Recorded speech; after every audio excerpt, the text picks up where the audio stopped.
Ok, aprovecho la interrupción por si alguien quiere hacer una pregunta respecto a lo que estoy hablando del tamaño de partículas y de las arcillas, arenas, limos. Ah, profe, Sí, que a mí en otro curso me pasó que el profe tenía un curso a las 8:30 y otro a las 10 y dejó ya. grabando todo el rato y no se le guardó. Tenía que grabar cada vez que volvía a llamar una nueva llamada, Ah, sí, gracias por eso. por si acaso. Porque por suerte yo tengo mi próxima clase a las 4. Entonces, pasa harto rato todavía hasta que tengo la próxima clase. Pero sí, Ah, ya, me pasó ya. una vez que cerré la clase al día siguiente. Hay que seguir aprendiendo. No está tan, hay cosas que no son tan obvias. Jóvenes, ya llevamos 45 minutos y yo quería tener solo una hora de clases hoy. Entonces, voy a terminar rápidamente las láminas que me quedan acá y quiero hablar un poco de lo que vamos a ver en el laboratorio, ¿ya? Que ya lo estamos abordando, pero quiero ser más específico. Entonces voy a volver a compartir la pantalla donde estábamos. Estábamos en esta estructura de suelo. Después quisiera mostrarles cómo se ven fotografías microscópicas de suelos salinos. Y por último, hacer referencia a los suelos volcánicos, que también lo mencioné antes. Y ustedes quizás se acuerdan que yo dije que existe una extensión muy grande de Chile que está cubierta por suelos volcánicos, porque tenemos mucha actividad volcánica desde la región central hasta, no sé, grandes volcanes he visto hasta por ahí por Coyhaique. Y hasta allá me ha tocado ir a hacer estudio de mecánica de suelo y hasta allá he visto suelos volcánicos. Y estos suelos son cenizas que han expulsado los volcanes, que el viento los transporta, como muestra este esquema acá arriba, y que con la gravedad van decantando, cayendo sobre los campos, sobre los lagos y finalmente cubren buena parte de nuestro territorio nacional, desde aquí hacia el sur, y tienen nombres locales. ¿Ya? Estos suelos volcánicos son típicamente limos, es decir, son partículas muy finitas, obvio porque las sacó un volcán y se pudieron volar, tienen que ser partículas muy livianitas, y una vez que caen ya han estado sometidas a un proceso de, como muestra aquí, de exposición a lluvia, sol, cambio de temperatura, etc., se van transformando en un suelo, ya no en ceniza, sino que en un suelo, y esos suelos en el sur tienen nombres que a mí por lo menos me gustan mucho, porque son nombres locales. De la región donde soy yo, en la región de la Araucanía, los suelos volcánicos se les denomina trumao, ¿ya? Que es un nombre de origen mapuche. Mapudungun es el idioma. Y más al sur, a los suelos también de origen volcánico se les llama, o tiene otra denominación, que es el ñadis, con ñ, de niño. ¿Ya? Ñadis. Ese es otro suelo, o tipo de suelo de origen volcánico y que es identificable. Y una característica muy interesante de los suelos esos es que son extremadamente livianos, son suelos muy livianos y aparte de ser livianos, muy permeables. ¿Ya? Gente en ingeniería muchas veces los clasifican como malos suelos, yo todo lo contrario, considero que son buenos suelos, una vez que uno entiende cómo se comportan. ¿Ya? Pero una vez alguien me dijo, yo no construyo nada sobre los trumados ni los ñadis, creo que uno debería entender qué funciona bien y qué funciona mal, y después decide si sirven o no sirven. ¿Okay? Pero hay muchos suelos volcánicos en el sur, muchos. ¿Ya?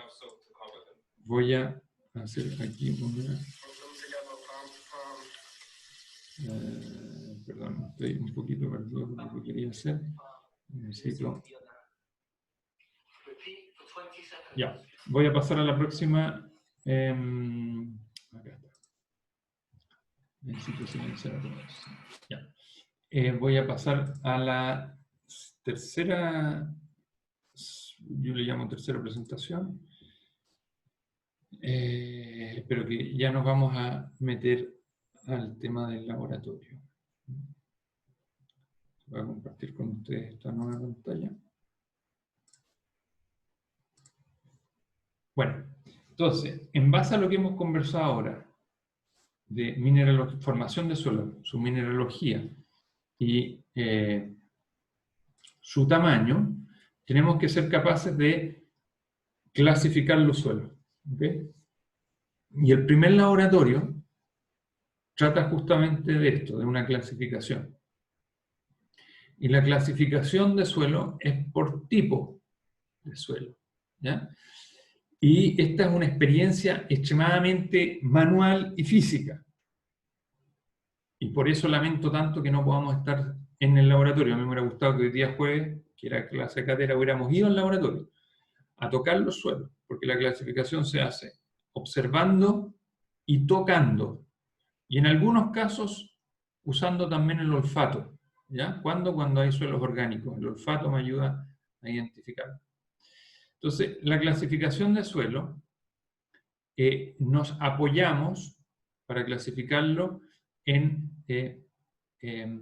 estos tamices, ¿ya? Tamices se llaman a estas equipos o a estos bandejas, digamos, con rejas adentro que se llaman cribas, la palabra es criba, una criba, ¿ya?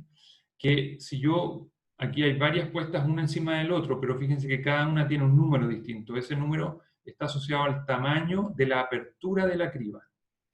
Entonces, yo coloco material acá arriba, donde en la parte superior están las cribas más gruesas y hacia abajo las voy poniendo las más finas, y eso me permite a una masa de suelo pasarla por estas tamices, es decir, el proceso se llama tamizar, y voy reteniendo en cada una de estas bandejas los tamaños que no son capaces de pasar.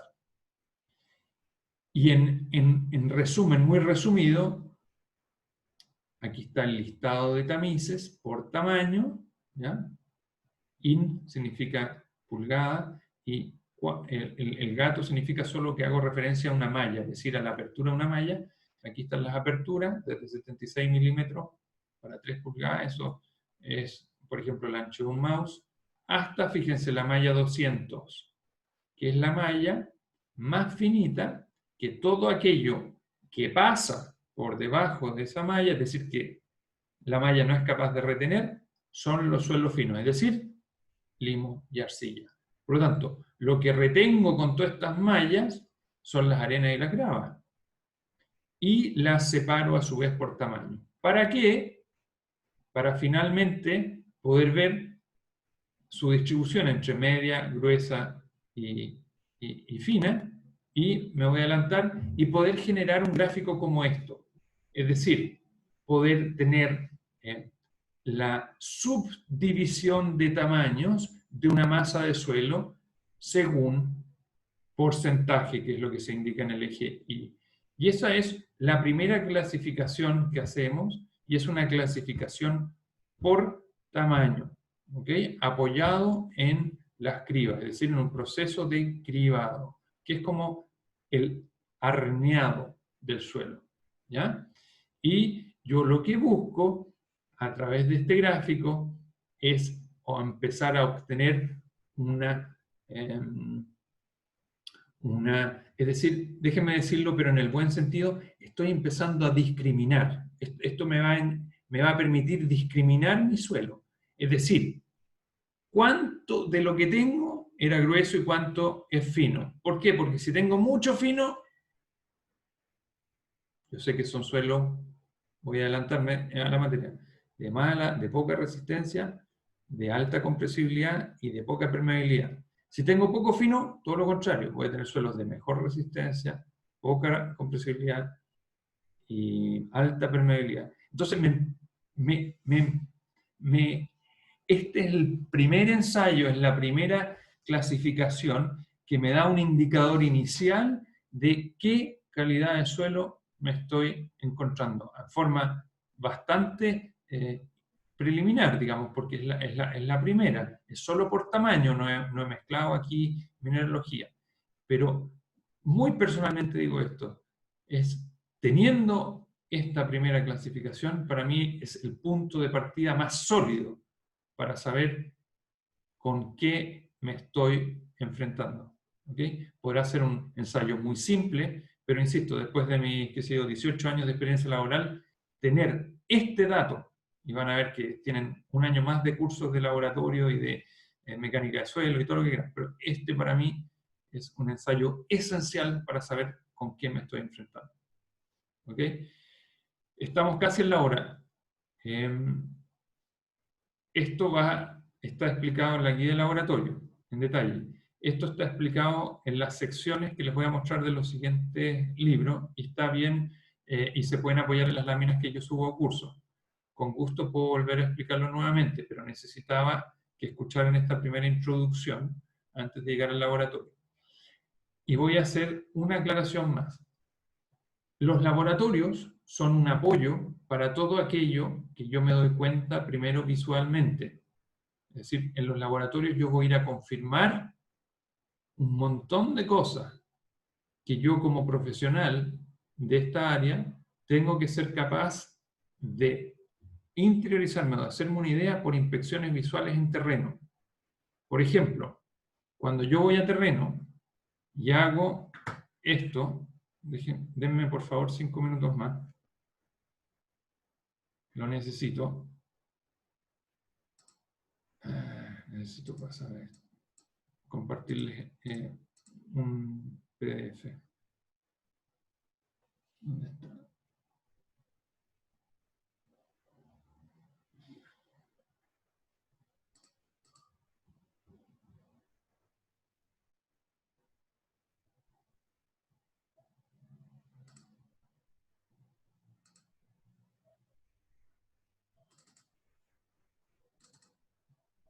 Un segundo, por favor.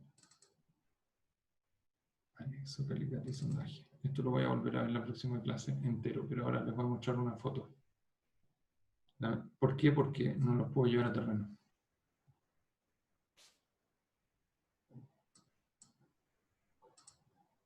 ¿Ven una lámina que dice anexo calicatas y perforaciones? ¿Sí? Ya. Qué bien. Ya. Calicatas y perforaciones. Hoy les voy a mostrar una lámina que tiene relación con las calicatas. Y calicatas son esto. Es una excavación hecha a mano o con una máquina excavadora como esta para explorar el suelo. Es una exploración somera. Somera significa superficial, porque las otras, que no voy a hablar hoy, lo voy a hablar en la otra clase, que son los sondajes, me permiten explorar el suelo en profundidad. Y esta actividad, esa persona que está ahí, podría ser alguno de ustedes o yo. Y lo que está haciendo es una inspección visual del suelo que sale. Y ese proceso de inspección visual, solo por inspección visual, y también tener la posibilidad de acercarme a este acopio, tomar el suelo con la mano, mirarlo de cerca, olerlo, refregarlo, mezclarlo con agua, ese proceso, que no es en laboratorio, es en terreno, también me entrega una primera clasificación del suelo, y podría ser yo también una clasificación que los ensayos de laboratorio después me la van a confirmar, corregir o mejorar. Pero la primera de todas la hago yo en terreno. Y para eso se requiere práctica. ¿Ya? Entonces, nos vamos a meter al laboratorio, pero les quería recordar que primero uno va a terreno y primero hace una impresión, se hace una impresión visual y una descripción que llamamos estratigráfica de cada uno de los materiales que constituyen. Esto lo voy a volver a hablar, y lo voy a hablar más que otras veces porque no tengo la opción de mostrárselos en vivo, en directo, en terreno. ¿Ya? Entonces, necesito que ustedes me hagan tantas preguntas como tengan cuando hayan pasado ya por el laboratorio, así les van a surgir también preguntas de lo que hayan podido ver en esos videos. Y nos quedemos ahí a discutir un poquito eso que se hace en terreno y que es el paso número 1 y que es fundamental. ¿Ya? Voy a terminar la clase aquí. Y voy a quedarme conectado hasta que para responder alguna de sus consultas que puedan tener. ¿Ok? Eso. Muchas gracias a todos los que se conectaron. Lamento que haya habido esa interrupción. Voy a tratar de averiguar por qué fue, porque conectándome a través de la universidad no se debiera de interrumpir en 40 minutos. Eso, gracias. Sí. Una pregunta que es como más del laboratorio, es que Sí, en el video que había que ver, salía que antes de que hicieran el tamizado, se tenían que lavar como las rocas y todo eso, ¿cierto? efectivamente, efectivamente. Buen punto. Y lo pueden discutir de nuevo con el laboratorio, el profesor auxiliar del laboratorio, pero cuando se lavan y tiene lo que arrastra el lavado es material que no puedo perder. Tiene que pasar por la siguiente escriba, ¿ya? Para entender si ese material eh, tengo que poderlo cuantificar también. Lo que pasa es que si no lavo, queda adherido a las grandes partículas material que necesito clasificar como más chico. ¿Se entiende? Entonces con el agua yo lo saco de las partículas grandes, lo obligo a arrastrarse, a desplazarse, y que no quede adherido ahí y que sume peso como parte de un material más grueso. ¿Ya? Por eso lo lavo. Probablemente finalmente igual se vaya, pero como hago las diferencias en peso del material seco inicial y después de cada una de las mallas también en seco, bueno, voy a tener los pesos totales y diferenciar, pero no quiero que quede partículas finitas adosadas a las grandes, porque lo voy a interpretar como que es parte de la grande, y eso es falso. Por eso lavo.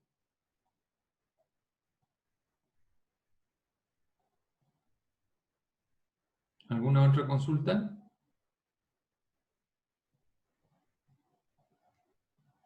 Bueno, probablemente después del laboratorio van a surgir consultas, ¿ya?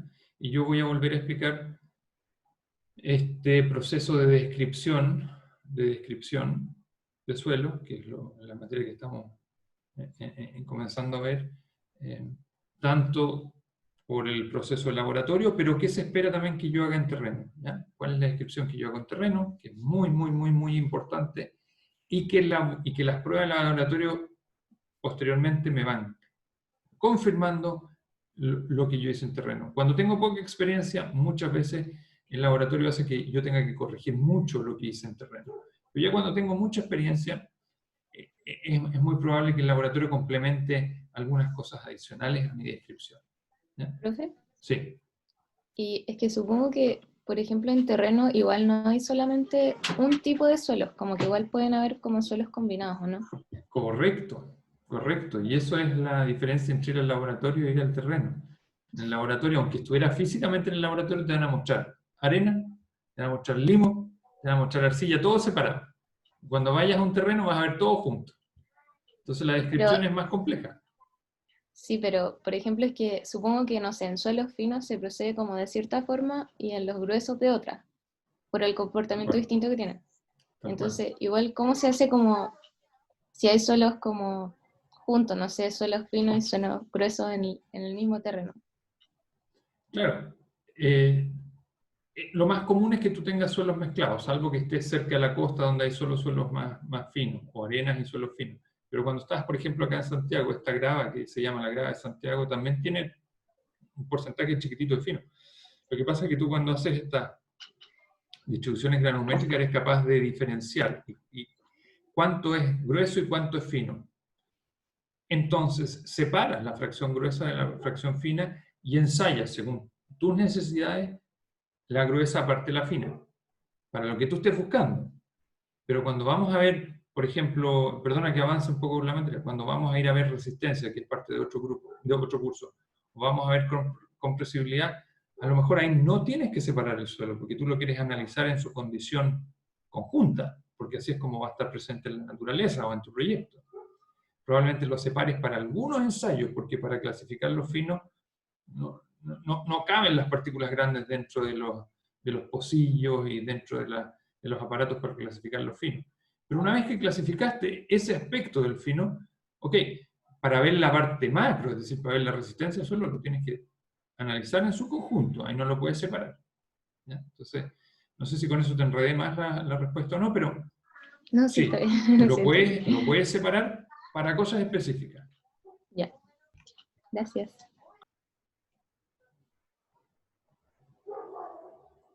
Si tienen tiempo, aunque ya no se puede salir. Cuando puedan volver a salir y se encuentren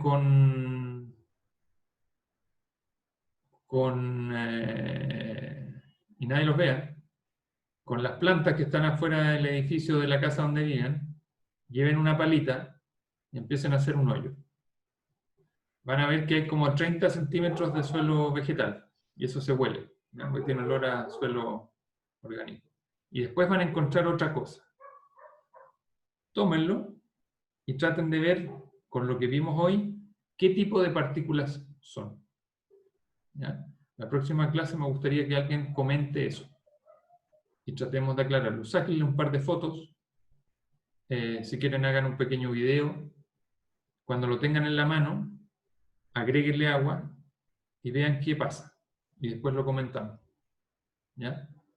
Yo tengo también algunos ejemplos, pero me sería mucho más sano que ustedes hagan uno y nazca de sus preguntas el avanzar sobre estos conceptos. ¿Les parece? Súper. Después que terminen con el experimento, vuelvan a colocar las plantas donde estaban. Y así no van a tener problemas con nadie. ¿Ya? Y obviamente, si no hay permiso para salir, no lo hagan. Nos arreglamos por lo que tengo yo. ¿Ya? Pero por ahí alguno tiene permiso para salir al jardín. Ya, que estén muy bien y nos vemos el próximo martes. Espero que todos sanos. Chao, muchas gracias. Que esté bien. Igual, chao. Chao.